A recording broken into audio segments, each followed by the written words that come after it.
All right, I'm the flat rate master, and sometimes I teach harsh lessons, even if it costs me views and subscribers. Let me explain. In last week's video, I got a lot of very pissed off people at me for that video. And the reason for the video was not to denigrate hourly employees. It's to, well, kick you in the butt. The fact of the matter is I want everybody in this industry to make as much money as they can. This is a hard industry on your body. You need to make the most amount of money you can. And regardless of, and I'll say this at the beginning of the video so everybody knows, I don't care how you get paid. I care how much you get paid. I want you to make the most amount of money you can. And this is the thing. If you're hourly and you're sitting on your phone not producing, you're not going to increase your income. It's as simple as that. There's no way around it. Every industry that pays people has metrics that judge how those people are performing. And whether you like it or not, this industry is judged on billed hours and gross profit. Guess what? If you're producing 60% of the hours you're there, which means 60% of part sales on that, guess what? You're not producing enough for the shop. So when you go to ask for a raise, you're not going to get it.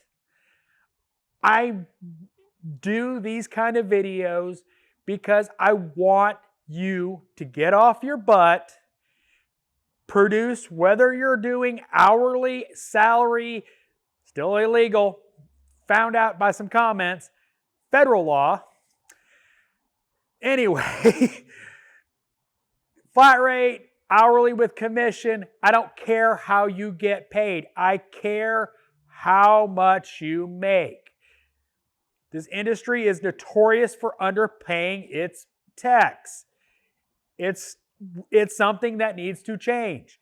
That's one of the biggest things that needs to change. Griping about the flat rate system doesn't change anything. Because what happens is you shift shops towards hourly, they pay a lower wage in most cases. That's fact. Because they know that slide. I know this is going to piss off some people, and I know that's kind of the point.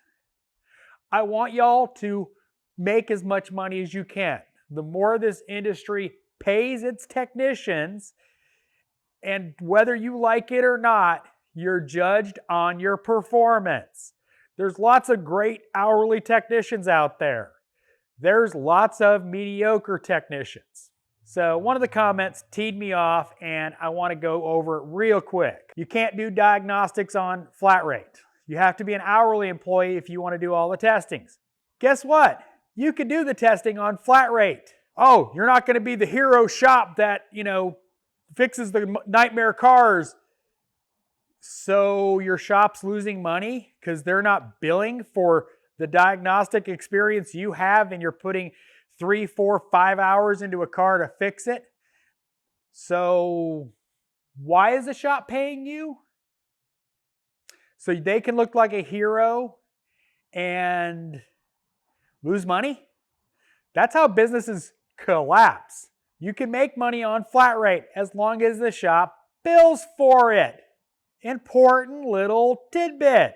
Hour's not going to cut it for diag. Everybody in this shop knows you go back and you want more. Now, honestly, we don't willy-nilly just go, oh, we need, 4 hours to diag this. It has to be a good reason. Usually we do it based on what needs to be done. Oh, we got a probable mechanical issue with this engine. Well, we need to take the intake off to get to the side that's misfiring. So we're going to need labor for that. We're going to need labor for the running compression test, the leak down test, or whatever thing we need to do. You bill for it. That's how you make money as a shop and a technician. Odd little... if your shop's not billing for diagnostics and you're bringing in all the nightmare cars and you're the one dealing with them, they're losing money on you big time. They can only sustain that for so long unless the shop is large enough to support that. Business 101. Oh, this segment of my business is losing thousands of dollars a day. Why are we doing it? Little side rant.